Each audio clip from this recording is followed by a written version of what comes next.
प्यारे सत्संग जी, प्यार से कहिए सतगुरु सतनाम सत साहिब जी। सतगुरु सतनाम सत साहिब जी। सतगुरु सतनाम सत साहिब जी। बोल सतगुरुदेव महाराज की जय। सतगुरु देव महाराज की जय। सतगुरु देव महाराज की जय। आज के सत्संग के आनंद की जय। आज के सत्संग के आनंद की जय। आज के सत्संग के आनंद की जय। मैं ब्रह्मांड के सभी हंसों को, निज धाम के परमहंसों को, सतपुरुष जी महाराज के आगे अपना सर झुकाता हूँ। उनके आशीर्वाद के लिए, उनकी कृपा के लिए, उनकी दया के लिए। मैं तो एक छोटा सा दास हूँ और आप ही बोलनहार हैं। जो कुछ आप बोलेंगे वो इस माइक द्वारा सारे ब्रह्मांड में जाएगा, निजधाम में भी जाएगा, वहाँ के परमहंस भी सुनेंगे। इस ब्रह्मांड के सभी हंसा लोग पूर्ण सत्संग सुनेंगे, ऐसा उद्देश्य है सबको। तो आज 11/7/2020 है और जो आज का शीर्षक है वह है सत्य की महिमा। सत्य की महिमा। इंग्लिश में इसे कुछ हिस्सा बोला है, आज हिंदी में उसी को बोलने की चेष्टा करी जाएगी। जैसा सत्पुरुष बोलते जाएंगे हम सब उसको सुनते जाएंगे। तो प्यारी सत्संग जी, सत्य ये काम यतन से न होई, सतगुरु कृपा पावे कोई कोई। बिन सतगुरु कृपा बात बने नहीं, कोई कोटन करे उपाय। तुम लाख यतन करो, ये काम होने वाला नहीं है। ये तभी होता है जब पूर्ण सतगुरु की कृपा बरसती है।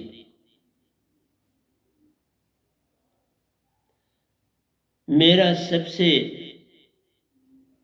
ये निवेदन है कि अगर किसी को कोई बीमारी है तो उस बीमारी का डायग्नोज बड़ा सही होना चाहिए कि बीमारी का कारण क्या है, ये बीमारी कहाँ से आई। जैसे आज कोरोना के पीरियड में यही तो हो रहा है कि अगर कोई मरीज इस बीमारी को पकड़ता है तो हम फौरन देखते हैं कि इसको कहाँ से आया, क्योंकि स्रोत का पता लग जाए तो बात बन जाती है। इसी तरह से जब डायग्नोज पूरा हो जाता है, उसका भेद मिल जाता है, तो फिर ट्रीटमेंट आधी रह जाती है, बीमारी आधी चली जाती है और आधी रह जाती है। और अगर हम ऐसा नहीं करते, नहीं बताते, चुप रहते हैं, तो उसमें आप दुखी और दुखी संसार। आपको भी बीमारी है, जो आपके परिवार में होंगे वो भी इस बीमारी में लिप्त हो जाए और वो आगे फैले। इसलिए प्यारी सत्संग जी, संसार में डायग्नोज प्रॉपर होना चाहिए किसी भी बीमारी का। ये जो भक्ति की दुनिया में अभी आना है, इस रोग की भी पहचान आवश्यक है। रोग हमारे अंदर क्या हम आत्मिक हैं? पहचान होनी चाहिए, क्या हम आत्मिक हैं? कितने ढंग से हम आत्मिक हैं और किसके संरक्षण में हम आए हैं जिससे हम आत्मिक बने। अगर नहीं आए तो हम आत्मिक नहीं बने, हम इसी तरह कह रहे हैं हम आत्मिक। तब जो गुरु वालों का समझ जाते हैं कि ये अभी पूरा संसारी, इसमें आत्मा का कोई गुण नहीं दिखाई देता। आइए हम चलते हैं, जब कोई माँ गर्भवती बनती है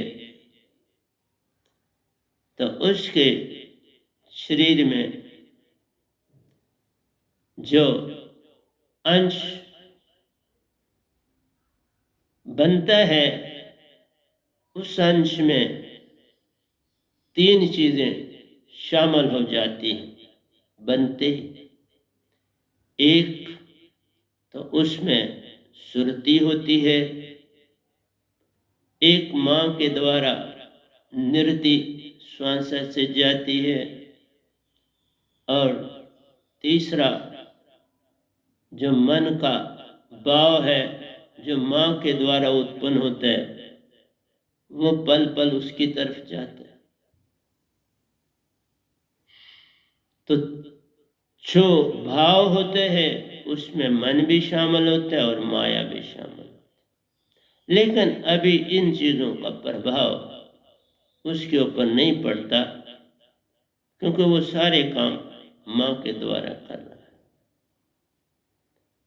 अभी उसकी हर चीज अंदर डेवलप हो रही है, अभी डेवलप नहीं हुई जिसमें वो ठहर सके, इसलिए कोई चीज दूसरी ठहरती नहीं। लेकिन एक चीज उसके अंदर उसी समय शुद्ध रूप में उत्पन्न हो जाती है, वो है आत्मा और परमात्मा का संबंध। वो जुड़ जाता, वो शुद्ध। तो वो जो अंदर डेवलप होता है उसमें शुद्ध सत्य है, उसमें शुद्ध प्रेम है, उसमें शुद्ध आनंद है। तीनों चीजें शुद्धि में, यही गुण आत्मा की। अभी मन का कोई गुण डेवलप नहीं हुआ, अभी मन शांत, मन कोई काम नहीं कर। तो अंदर में उस आत्मा का डिटो संबंध सतपुरुष से जुड़ गया, और उसी के साथ उसका संबंध ये 9 महीने जुड़ा रहता। जिस समय वो संसार में पहला सांस लेता है बस उसमें मन दाखिल हो गया। अब मन और माया भी उसमें मौजूद है, और आत्मा भी, जिसे हम हंसा कहते हैं। गर्भ में 9 महीने हंसा के रूप में था वो, अब वो हंसा से आत्मा बनना शुरू हो जाए। वो रोएगा, ये रोने का काम जो हुआ ये मन ने पहला काम कर दिया कि वो बिछड़ा है अपने सतपुरुष से। तो मन आदम का एक जाए दूसरा आए, कोली तुम्हारी में हवा मौजूद है, जब उस कोली में सब्जी पड़ जाती है पानी जी चले जाते, हवा जी चले जाते हैं और पानी जी आ जाते, सब्जी आ जाती। गिलास में आपने पानी डाला, पहले हवा थी पूरी तरह से भरा, आपने पानी डाला हवा बाहर चली गई, आपको पता भी नहीं चला हवा ने खाली कर दिया। यही बात उस शिशु में होती, पता भी नहीं किसी को चलता, और सतपुरुष जी का वहां से आवास चला जाता है और वहां मन का वास आ जाता है। अब पल पल मन काम करता है, बच्चा रोता है माँ दूध पिलाती है, उसकी सफाई करती है, हर चीज का ध्यान रखती है। अब उसकी सिखावट शुरू हो रही है, मन और माया की सिखावट शुरू हो जाती है। लेकिन अगर गर्भ में माँ पूर्ण सदगुरु की शिष्या है, उसको पल पल अपने सिमरन से चेतन करती है, तो वो चेतना उसमें मौजूद है। तब मन भी अपना प्रभाव थोड़ा थोड़ा करता है, और अगर माँ अभी भी उसके कान में सिमरन कर देती है 4, 6, 8 बार उसके कानों में, फिर उसकी दशा को मन पूरी तरह से अपनी तरफ नहीं खींच सकता। वो आत्मिक बनता चला जाता है, क्योंकि आत्मा का प्रभाव ज्यादा है शुरू में मन के निस्बत। तो प्यारी सत्संग जी, मेरा कहना है, जितना जितना आत्मिक घटता जाएगा, इतना इतना मन और माया अपना कब्जा जमाते चले जाएंगे। कहते हैं ना, ऊंट को अगर आप थोड़ी जगह दोगे गर्दन छुपाने के लिए, तो फिर कहेगा यार बात थोड़ी देर, यार धड़ भी अंदर आने दो, फिर धड़ भी अंदर लाएगा, फिर कहेगा मुझे पैर भी पसारने दो, तो पैर तभी पिसरेंगे जब तुम बाहर हो जाओगे। अब उसने पैर पसार लिए और तुम्हें बाहर कर दिया। यही काम मन करता है। और जब तुम बाहर हो जाते हो, तो फिर बाहर की दुनिया में तुम अपने आप को देखते हो। मैं इंग्लिश के प्रवचन में भी कह चुका हूं कि ये जो मेरे 3-4 प्रवचन होंगे, इंग्लिश में भी और हिंदी में, ये ज्ञान से लदे हुए होंगे। अगर आप पूरी तरह से इनको समझने के लिए, संसार तो नहीं समझ पाएगा, कुछ कुछ हलचल होगी, लेकिन जो मेरे साधक हैं उनको इससे बड़ा लाभ, जिसकी कोई सीमा नहीं है, उतना लाभ होगा। क्योंकि अभी तक मेरे साधकों में कमी तो नहीं, लेकिन एक बात है कि उनको किसी दूसरे में कमी दिखती है। इसको मैं अब ले रहा, मैं उनको नहीं कहता कि तुम में कमी है, पर तुमको ये कहता हूं कि तुमको दूसरे में कमी क्यों दिखती है। क्यों एक साधक को दूसरे साधक में कमी दिखती है?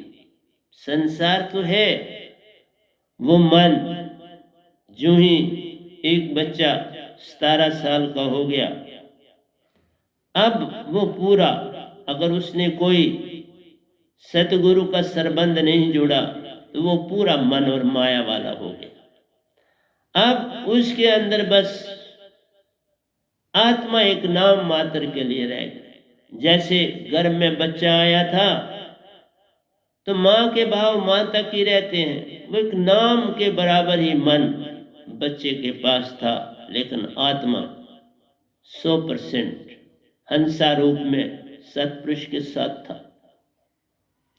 पूरे जब 17 साल के तुम हो गए, पूरी तरह से मन और माया कब्ज हो जाती है। उसको तुम अब मन वाला कहते हो तो कोई फर्क नहीं पड़ता, पर कहने की तो भी क्या जरूरत पड़ती है। इसका मीनिंग ये हुआ, जो ही तूने जबान से कुछ निकाला। देखिए, मैं एक बात बोलता हूं, कोई गेम खेलते हो ना, तो जब आप फुटबॉल ही खेलते हो, तो जब किक लगाने लगते हो फुटबॉल को, तो उसमें जो पांव उठाते हो अंदर की एनर्जी यूटिलाइज होती है।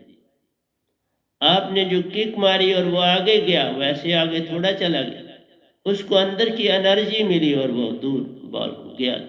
जैसी एनर्जी उसको इतना ट्रिक होता है अच्छे प्लेयर को, वो पूरी की पूरी एनर्जी उस बॉल के ऊपर फेंक दे। और जो अनाड़ी होता है वो ऐसा नहीं कर पाता, इसलिए उसको बॉल सही दशा सही स्थान पर नहीं पहुंच पाता। तो मेरा जो प्रवचनों का ये जो श्रृंखला माला पर होने जा रहा हूं, इसमें मेरा सबसे बड़ा कार्य साधकों को की चेतना भरने का काम मैंने करना। आप में चेतना कैसे पूरी भर जाए और आप पूरी तरह से हंसा बन जाए। अभी तक कोई हंसा नहीं बना, उसके ऊपर में सब होता बड़ी चेंज है, बहुत अच्छे, लेकिन अभी कुछ न कुछ डालते रहना पड़ता है सतगुरु की तरफ से, ताकि साधक जो है वो जागे। तो मैंने आपको बोला कि बच्चा जब बड़ा होता है, अब पहले माँ चलाती है, चलता है, गिरता है, उठता है, माँ खिलाती है, दूध पिलाती है, सब काम माँ करती है। वो 100% माँ से प्रेम कर रहा है अंदर की वृत्ति से। वो ज़रा दूर हो जाए तो रोने लगता है, माँ को पुकारता है, उसको उसकी ज़रूरत है। थोड़ा बड़ा हुआ, अब दोस्त भी आगे पीछे मिलने लगे, उनसे खेलने लगा। अब उसकी कुछ ऊर्जा अपने मित्रों से जुड़ी, जितनी उधर जुड़ी उतनी मां से कम हो। तो यहां संसार में ऊर्जा जो है आपके अंदर वो बंटती है, एक बंटती है और दूसरी घटती है। आप जब खेलने या दूसरी चीजों में आए तो आप अब मजे की दुनिया में दाखिल हो। आत्मा का सरबंध जो हंसा रूप है वो दुमल होने लगा और मन चेतन होने लगा। मन और माया अब खुश हैं कि अब हमारी रोटियां सेकी जाएंगी और कोई चिंता नहीं, ये हमारे कब्जे में पूरा आ जाए। लेकिन वो बच्चा जिसकी माँ भक्ति में है, अपने साथ उसको भी बिठाती है, आरती कराती है, सिमरन में जाती है, तो उसे भी कहती है कि तू जो शब्द बोलने वाला है वो तो सिखा सकती है, उसे वो दे दे। पहला शब्द उसने अंदर सीख लिया, बस सतगुरु के सानिध्य में आने की अवस्था होती है तो वो पूर्ण पकड़ लेता है।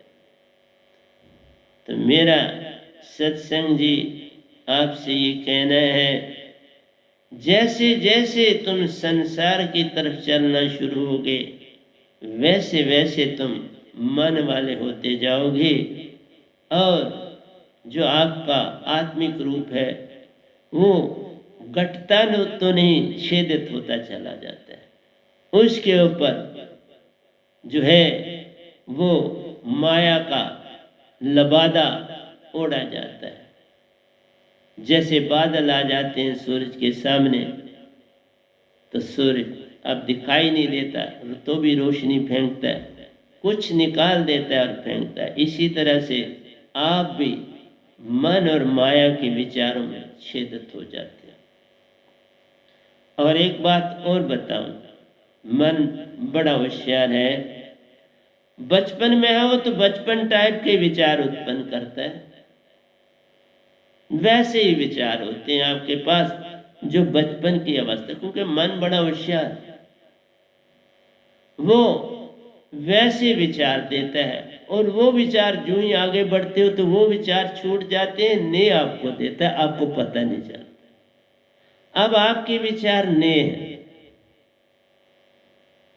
जैसे पहले बच्चा खेलता है तो वो अपने मित्रों से खेलता है, फिर थोड़ा सा बड़ा होता है और बड़ा होता है तो वो मिक्स खेलना ज़्यादा पसंद करता है, जिसमें लड़कियां भी हों लड़के भी हों, वो उसमें खेलने में ज़्यादा अब रुचि लेता है। उनकी आवाज़, उनकी ध्वनि भिन्न होती है, उनकी पुकार भिन्न होती है, उनका खेड़न, तो उसको वो अच्छा लगता है। मेरा कहना है कि ज्यों ज्यों तुम बढ़ते चले जाते हो, मन अपने विचार बदलता चला जाता है तुम्हारे साथ। जो बचपन के विचार थे वो अब नहीं, अब तुम जवान हो गए, तुम्हारे विचार और बदल गए। अब तुम किसी के साथ अकेले में बात करना चाहते हो, किसी के साथ अकेले बैठना भी चाहते हो और ग्रुप में खेलना भी चाहते हो। अब विचारधारा तुम्हारे बदले, मन का रूपरेखा बदले। लेकिन ध्यान रखो, भक्ति की रूपरेखा नहीं बदलती किसी भी आयु में। सत्य, प्रेम और आनंद, और जो सबसे बड़ी चीज मैं आज आपको बताने वाला हूं वह है शांति। शांति केंद्र है तीनों का। जहां तीनों मिलते हैं आके एक ट्रायंगल बनाए ना, इक्विलेटरल ट्रायंगल, तो हम तीन कोनों पर डाल देते हैं। जैसे ऊपर डाल दिया सत्य, इधर कोने में डाला प्रेम, इस कोने में डाला आनंद, तो ये आपकी ट्रायंगल बन गई। आप ट्रायंगलों के एंगलों को, जो एंगल उनके बने हैं, जावियों को बाइसेक्ट करो, दो हिस्सों में बांटो और स्केल से, पेंसिल से उन लाइनों को मिलाओ अपने को स्ट्रेट। वो सेंटर में तीनों एक ही जगह काटेंगे। वो जो एक जगह काटी वो शांति का स्थान बना, वो शांति। इसलिए सबसे बड़ी चीज शांति है। प्रेम, सत्य और आनंद तभी बढ़ेंगे जब शांति बढ़ेगी।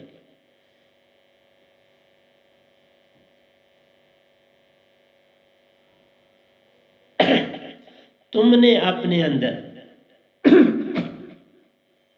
शांति का घोंसला बनाना। ये शांति जो है ये अति आवश्यक है। जो ज्यादा न सुनता है न बोलता है वो शांति की ओर जाता है,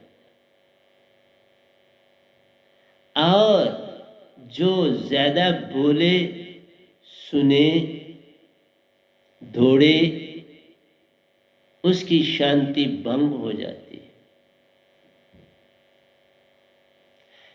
और जब तक शांति उत्पन्न नहीं होती तुम हंसा नहीं बन सकते। जब तक तुम विचलित होते हो संसार में तुम शांत नहीं हो सकते। इसलिए क्यों सद्गुरुओं के पास सत्संगों में या डिफरेंट ओकेजन पर संगत बैठना क्यों चाहती है? क्योंकि वो तो ऐसे बोलते नहीं। अब मैं सत्संग के बिना दिन में ज्यादा से ज्यादा 15 शब्द बोलूंगा सारे दिन, ज्यादा से ज्यादा 24 घंटों में सिर्फ 15 शब्द, तो कितना मैं शांति में रहता हूं आप ही बहुत। जितना संपर्क, क्यों लोग हिमालय में भागते थे, बेसिकली था कि तुम शांति लाओ। लेकिन अगर आपके पास शांति लाने वाली दात ही नहीं है, जैसे तुम जंगल में भी चले जाओ तुम्हारे पास मैच स्टिक ही नहीं है, अग्नि जलाने के लिए तुम्हारे पास साधन नहीं है, तो तुम्हें तो साधन ढूंढना पड़ेगा ना। फिर कहीं ना कहीं से माचिस लानी पड़े, या कहीं से कहीं चकमाक के पत्थर। आप पुराने वक्तों में उन लोगों को बड़ी प्रैक्टिस थी चकमाक के पत्थरों को से आग निकालने की। आज तो वो चीज़ रही नहीं। तो तुम लाइटर और मैचस्टिक तो उस जगह भी चाहिए। इसलिए बेसिकली वो वहां जाते हैं, और जब तक जो मेरा लोग नहीं समझ पाएंगे, इसलिए संगत को बोल रहा हूं ज्यादा। जो लाइटर मेरे पास है, उस लाइटर से तुम्हारे अंदर शांति उत्पन्न होती चली जाएगी, और जिसके अंदर शांति उत्पन्न होती चली जाएगी वो कभी भी अपने किसी दूसरे साधक के प्रति कोई विरोधाभाव रख ही नहीं सकता। अगर रखता है तो मैं आऊंगा आगे बताने वाला हूं कि उसका कारण क्या होता है। संसार को तुम कह सकते हो कि भाई उनमें ये बात है जो मन वाली हो, तो उनमें तो होगी पूरी। लेकिन जो अब साधक पूरी तरह से सतगुरु के सानिध्य में है, जो पूर्ण सतगुरु है, मैं गुरुओं की बात नहीं कर रहा हूं रे बाप, उनमें सब कुछ मन वाला है। वो बाहर से अपने वस्त्र चेंज कर देते हैं, अपनी धारणा वैसी की वैसी है। क्यों?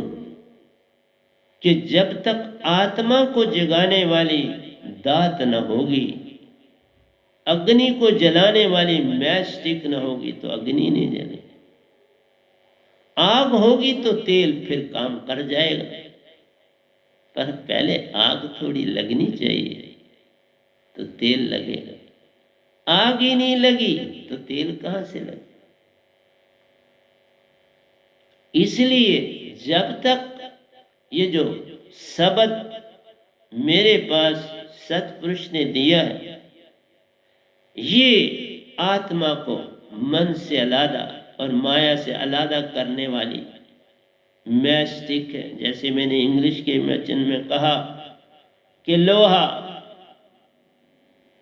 टेढ़ा हो जाए तो टेढ़े लोहे को आप पावर से पूरा सीधा कुछ कर लोगे, लेकिन जो उसका बेंट है वो नहीं आपकी पावर से सीधा होगा। चाहे आप बड़े रेसलर भी हो, वो नहीं मानता। उसके लिए आपको लोहार के पास जाना पड़ता है। लोहार उसको अग्नि में डालता है, उसके पास बड़ा सा चिमटा टाइप होता है जिसे वो उसको अग्नि में रखता है। उसी चिमटे से अग्नि से बाहर निकालता है, जिसे टोंग कहते हैं। फिर उसके पास हथौड़ा भी होता है, और जिसके ऊपर कूटना है वो भी होते हैं, जिसे हम इंग्लिश में एनवल बोलते हैं। तो हैमर, एनवल और टांग, मैंने बोले 3 चीजें होंगी तो लोहा सीधा हो जाएगा। इसी तरह सतपुरुष ने मुझे 2 चीजें दी, और तीसरी आपके पास है। निरति आप पल पल सांसा में ले रहे, ये भी तो सतपुरुष की आई। और 2 शब्द मेरे पास है, 3 बन गए ना, तो पूरी ट्रायंगल बन जाती है। जो निरति आपके श्वास में आती है, इसका डिट्टो संबंध निजदाम से है। इसका संबंध 3 लोगों से नहीं, ये सीधी निजदाम से जुड़ी हुई है। जैसे सूरज की रोशनी सीधी आपके साथ जुड़ी। कपड़ा डालते हो, फट सूख जाता है। खेतों में डाला, धूप चढ़ी, पानी सूख गया, फिर डालना है शाम। इसी तरह से ये जो श्वासा तुम लेते हो, ये उस सूर्य से जब जुड़ जाती है तुम्हारी बॉडी में, फिर चेतन, क्योंकि तुम्हारे अंदर आत्मा बैठी, सुरती बैठी, हृदय में सुरती है। लेकिन जब तक वो निरति से जुड़ती नहीं, वो कुछ कर नहीं पाती। होते हुए भी कुछ नहीं उसकी पेश चलती।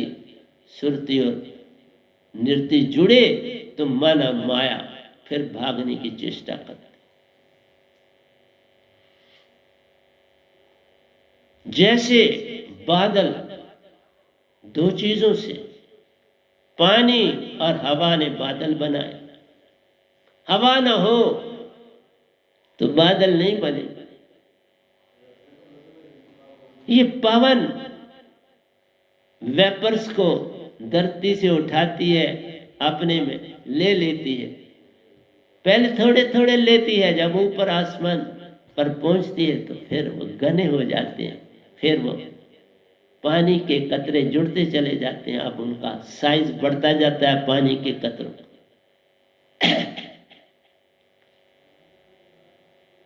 जब वो 10⁻⁷ सेंटीमीटर हो जाते हैं तो भारी हो गया। अब वो ग्रेविटी की, जमीन की कशिश में आ जाते हैं, और जब कशिश बढ़ जाती है तो फिर वो गिरना शुरू हो।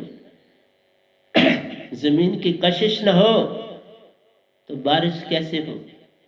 तो जिस तरह बारिश है, पानी है,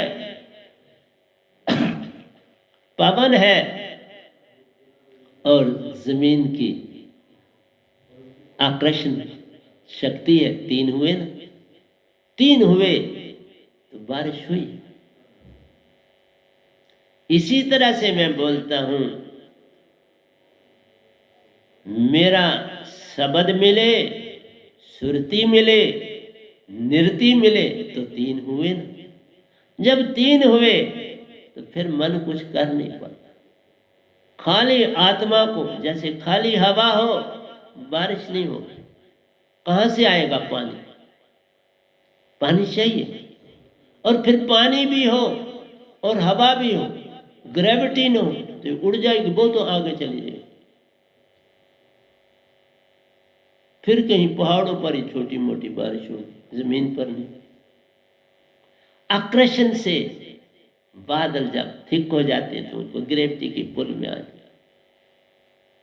बरसना पड़ता है। साइज बढ़ गया, गिरना पड़ता है। उस साइज को वो रिटेन नहीं कर सकते तो गिरना पड़ता। तो इसलिए प्यारे सत्संग जी, मैं हर चीज को साइंस से इसलिए जोड़ता हूं कि मेरी वो फील्ड। तो मेरा आपसे कहना है कि बीमारी का कारण जानना अति आवश्यक। बीमारी कहाँ है?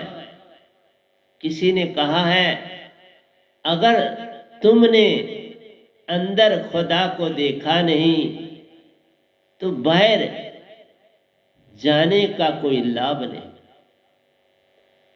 बाहर तो दिखलावा है, अंदर जपिए राम। बाहर तेरे सपने रहते, अंदर रहता राम। ये बाहर तो दिखलावा है, उसके अतिरिक्त कुछ और नहीं। माया और मन में भक्ति कहां ढूंढते हो? तभी तो मैं कभी कभार दो पोइटों की बात जरूर करता हूं।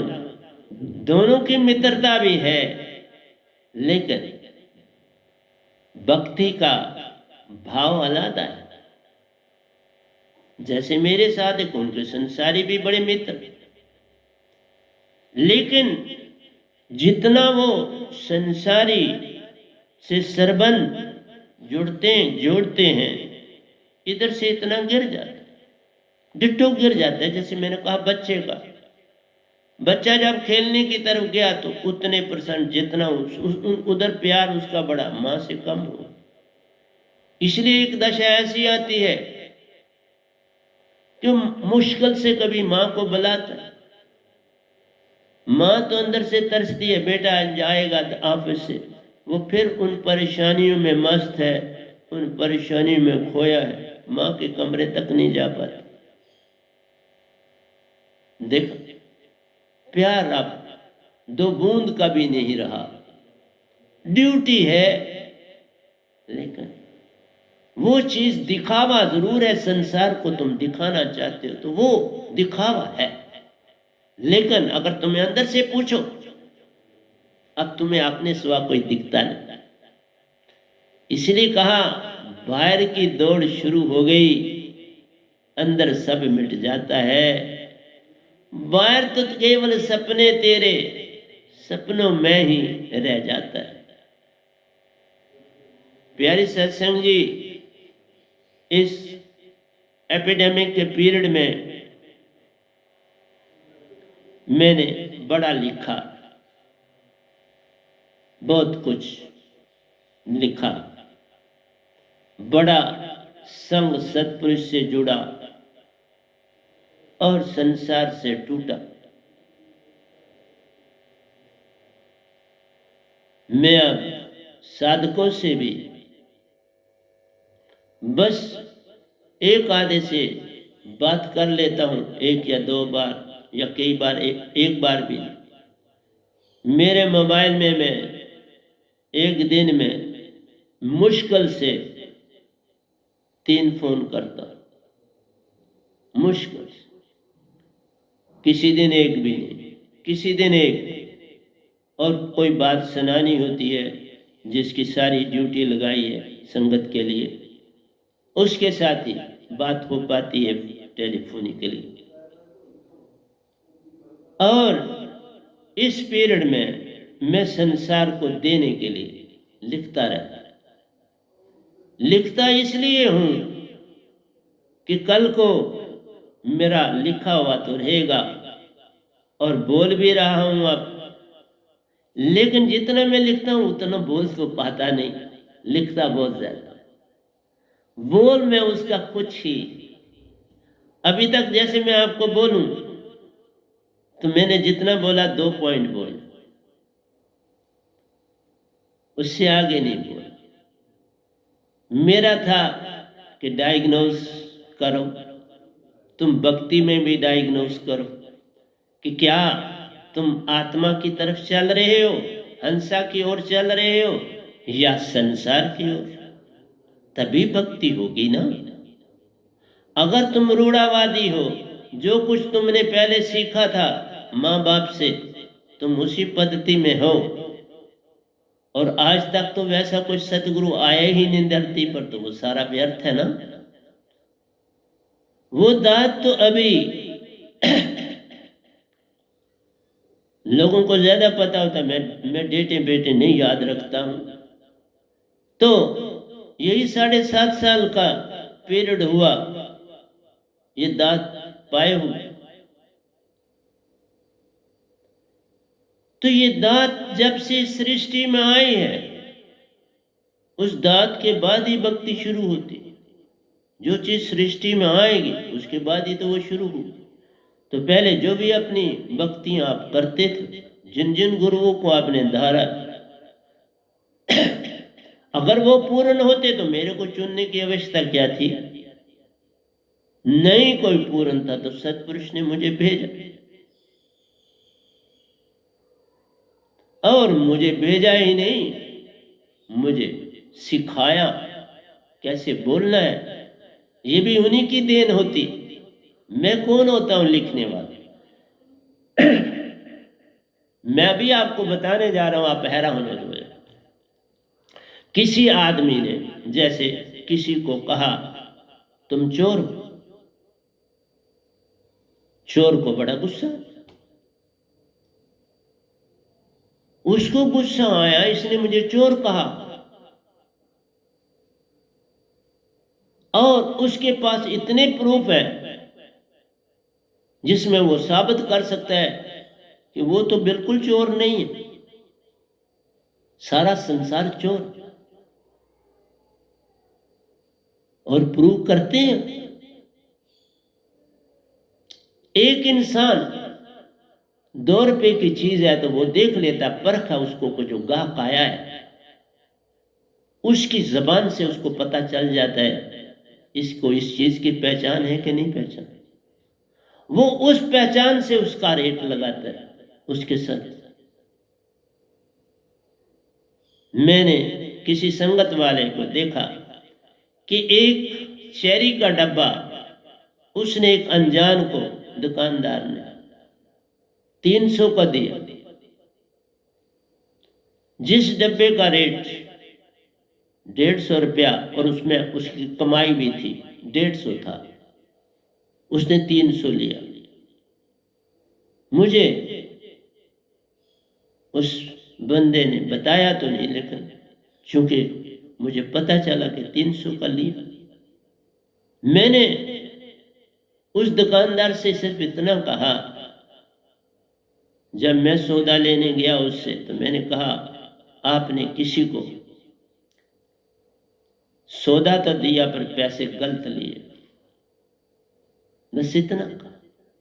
वो समझ गए, बस इसके अतिरिक्त नहीं कहा। इसलिए तुम जिसको चोर कहते हो ना, जरा अपने अंदर देखो।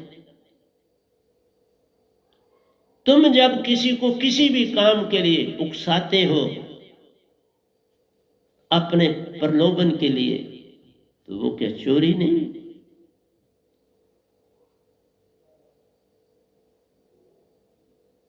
तुम वोट ही मांगने जाते हो, कितने प्रलोभन देते हो, तो ये चोरी नहीं? बड़ी चोरी। तुम एडवर्टाइजमेंट अपनी चीज की देते हो, उसमें बीच में कुछ नहीं होता, कितने लोग उसमें भरम जाते हैं, तो चोरी है कि नहीं है? इसलिए चोर को जब तुम चोरी कहते तो जरा अपने, ये तुम उसको नहीं कह रहे, कह ही नहीं सकते, तुम अपने आप को दिखाते हो कि मैं चोर हूं, मैं भी आने लगा। एक आदमी दूसरे के लिए, समझो मैं कहता हूं मेरा सादिक किसी दूसरे सादिक के लिए कहता है, वो बड़ा गुस्से वाला, उसने बेसिकली अपना परिचय दिया। देखो मैं ये भी बता दूं, जब एक आदमी बात करता है तो दूसरे को पता क्या करना चाहिए? ऐसा नहीं कोई भी कर, मैंने भी अपने साथियों से बात करके देखी, वो फौरन आगे से जवाब बना के गड़ा हुआ फेंकते हैं। रुकने का मतलब है कि तुम आत्मा को जगने दो, जल्दी मत करो। तुम्हारे अंदर मन ने ठिकाना बना दिया, तुम काली न करो। और जब तुम उसी के साथ बोल रहे हो तो वो कौन बोल रहा है? तुम। किसके अंदर वो चीज उत्पन्न हुई? तुम्हारे।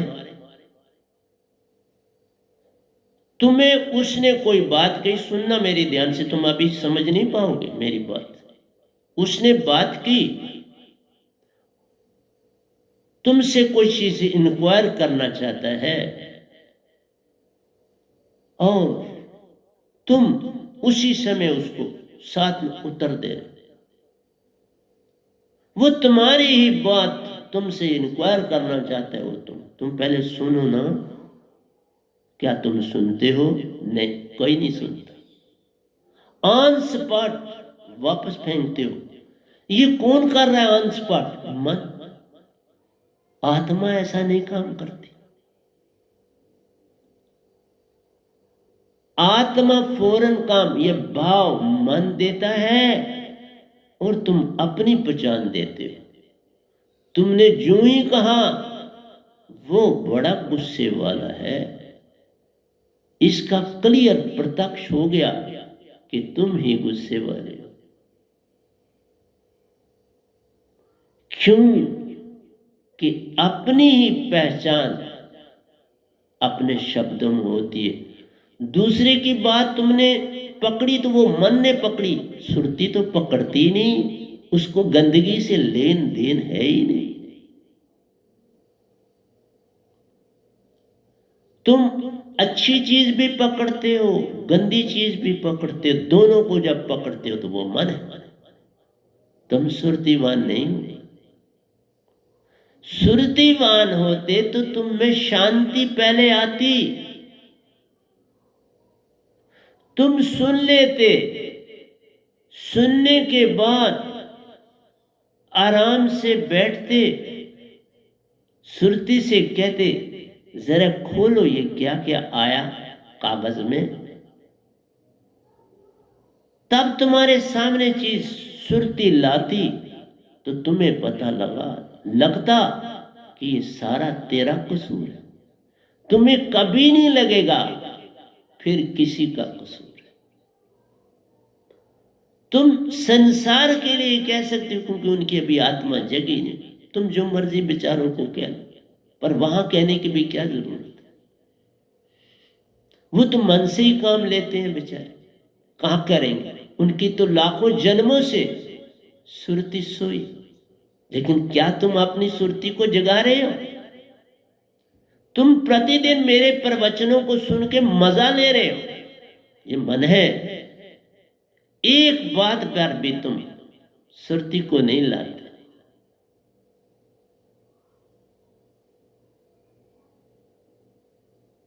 इसलिए क्या बात करूं। बहुत अच्छा हुआ कि मैं आपको सत्संग इस तरह देता हूं, सामने बिठा के नहीं देता। अब मत समझो तुमको मेरी बात समझ आ गई, नहीं साहब जी, नहीं समझ। समझना बहुत ही कठिन है कि तुम फौरन मन में चले जाओगे, समझ कैसे आएगी? क्योंकि डायग्नोस करना ही बड़ा कठिन काम है। ये नई बीमारी आई है और इसके लक्षण कंटेक्ट देख के फट पता चलता है, कंटेक्ट से पता चलता है। क्योंकि बीमारी बाकी बीमारियों से इसका लेन देन है, लेकिन तुम तो लाखों बीमारियों से ग्रस्त हो मन के, कैसे पता करोगे? जिस समय तुमने ये कहा वो क्रोधी है, उसी समय वो तो चीज है नहीं, तुम उसे देख नहीं सकते, पकड़ नहीं सकते, तो क्या कैसे सकते हो? वो तो खत्म हो गई। जैसे आओ बताता, आपको क्रोध आया, ठीक है, आपने लाठी उठाई, दो आदमियों को और लाया और चले गए उसके साथ लड़ने के लिए। वो भी कौन से कमजोर होते हैं जिनसे लड़ने जाते हैं, उन्होंने भी डंडे निकाले और आप लड़ने लगे। वो भी जख्मी हुए, आप भी जख्मी हुए। अब आप पट्टियां करके बैठे हो और अब आप क्या काम करो? तुम उसके ऊपर दोष दोगे, वो तुम पर दोष दे। अब एक आदमी बीच में आएगा, वो कहेगा अच्छा मैं आपकी सुलह कराता। वो सुलह कैसे कराएगा? वो आपकी भी बोलेगा भाई सच सच मुझे बता क्या हुआ। वो पूरी तह तक नीचे तक जाएगा, तुम्हारी बॉटम से। तुम पूरा बॉटम उसको नहीं दोगे, कोई बात नहीं, लेकिन अगर वो वाइज एनफ है वो तह तक खुद पहुंच जाएगा। जैसे बताता हूं, कोर्ट में कहा गया है कि मैं जो कुछ हूं, वहां प्लेज दी जाती है, वहां आपकी रिलीजियस बुक्स पढ़ी हैं और आप उनके ऊपर हाथ रख के कहते हैं मैं जो कुछ बोलूंगा सच बोलूंगा, सच के सिवा कुछ और नहीं बोलूंगा, ट्रुथ एंड ओनली ट्रुथ। लेकिन कभी जज या लॉयर ये नहीं चाहता कि तुम ट्रुथ बोलो, क्योंकि ट्रुथ एक शब्द होता है, एक शब्द से निर्णय नहीं होते। वो कहते एलबोरेट कर, इसको खुलवाते और उसमें झूठ शामिल होता है। बोला ना, तभी कोई बात बनती है जब उसमें झूठ आता है, तभी कोई गहना बनता है जब उसमें मिलावट होती है। इसी तरह से कोई बात तुम किसी को सुनाते हो, उसमें डिटो झूठ का पलंदा भरा होता है। तुम्हारे एक लफ्ज कहने से कि ये क्रोधी है, बहुत कुछ तुमने अंदर से कह दिया। ये चीज तुम्हारे अंदर एक बहुत बड़ा, जैसे ये कमरा भरा हुआ विचारों से होता है, तो तुम किसी को ये बात कह देते। वो कितना जाला बना, लेकिन वो तुम्हारा अपना जाला है, वो किसी का नहीं, क्योंकि तुमने अपने अंदर भरा, वो सारा तुमने अपना अपने अंदर इकट्ठा किया हुआ। तो फिर कौन हुआ क्रोधी? तुम्हें बता दो। अब पट्टियां बंधी हैं, जो बीच में आप पढ़ रहा है वो तुम्हारे सारी चीज को उखेड़ रहा है, उसकी भी सत उखेड़ रहा है। अगर तुम जरा भगत हो, सीधे रास्ते पर चलने वाले हो, तो जिस समय क्रोध उत्पन्न हुआ उसको देखो, वो रहेगा ही। उसके अंदर तुम शांति जरा डाली, भाई क्या बात है तुम्हें, तुम क्यों। लेकिन मैं भी देखता हूं, मैं एक बात करता हूं फोन पे, आपकी 4 बातें आती है मेरी तरफ, फिर मैं एक करता हूं उसकी 8 बातें आती हैं। तो सब छोड़ दिया ना, अब मैं सब छोड़ दिया, क्योंकि वो सारा मन है। तो मैं कहां जमा रखूं मन को, मेरे पास कोई जगह नहीं है भाई। आप जिसके लिए जो शब्द बोलते हो वो तुम होते हो, वो नहीं होता, वो तुम होते हो। और जबकि तुम साधक हो, गुरु के शिष्य हो, अब तो तुम्हारे पास दात है 24 घंटे, तीनों चीजें तुम्हारे पास है। अब कैसे ये विचार उत्पन्न होता है। इसलिए जो ही हमने ये विचार कहा वो हमारा ही था कि हम बाबा बड़े क्रोधी हैं, हम बाबा बड़े चोर। मैंने तभी बताया, एक चोर मेरे सतगुरु से मिला, उसने कहा इतनी छोटी सी, बाबा बहुत बड़े बड़े चोर हैं, तो मैं उनमें से कुछ थोड़ा सा ले आता हूं, उनको कोई फर्क नहीं पड़ता, और मेरा ये पेशा है, उनका भी वो पेशा है, वो बड़े चोरों का पेशा कर, मैं तो छोटा छोटा।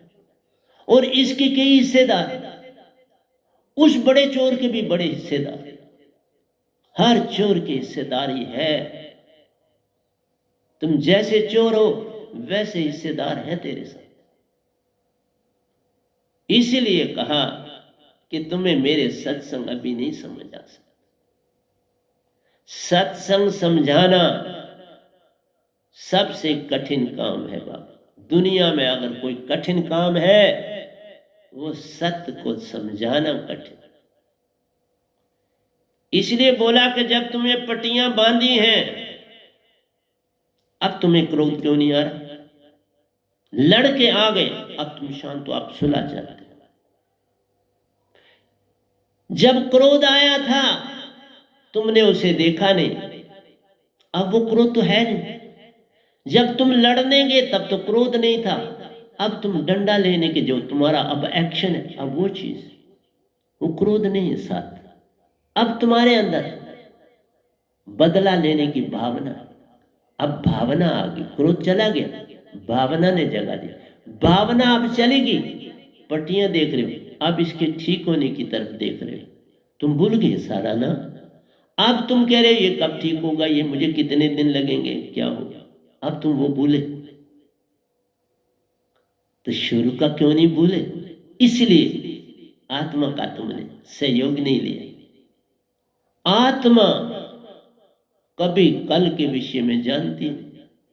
तुम किसी के विषय में जो बयान देते हो तो कल है, आज है तो कल तो मन। तुम कब हुए आत्मिक, ये तो बता दो। मैं संगत से पूछ रहा, आज मेरा सारा प्रवचन अपनी संगत के लिए, संसार बेचारा क्या समझेगा मेरी बात। तुमने मेरे हजारों, अब तो हजारों से ऊपर, 1000 से ऊपर मेरे सत्संग हो चुके, तूने क्या पाया, कुछ पाया, कुछ नहीं पाया। फिर कुछ नहीं पाया तो अब आपको क्या देखूं, तुम्हारी कौन सी चीज मैं रखूं, तुम्हारा पैसा जो तुमने दिया अगर संगत को, मैं किस लिए रखूं, वो पैसा नहीं, उसमें तुम्हारा मन डूबा हुआ है पूरी तरह से। देख,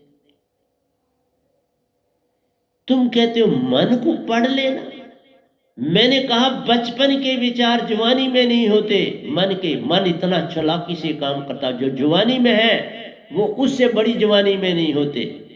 और जब तुम बच्चों वाले होते तो वो भाव अब बदल गए, जो बचपन के थे जवानी के थे अब दूसरे भाव देता है। ये मन इतना होशियार, इसके पास इतना भंडार है जिसकी सीमा ही। और सुरती के पास 3 चीजें दिखती हैं, चौथी जो केंद्र है वो शांति। यही चीज शांति एक संतों के पास होती है, वो बाकी तो अपने आप आ जाता है। शांति लानी है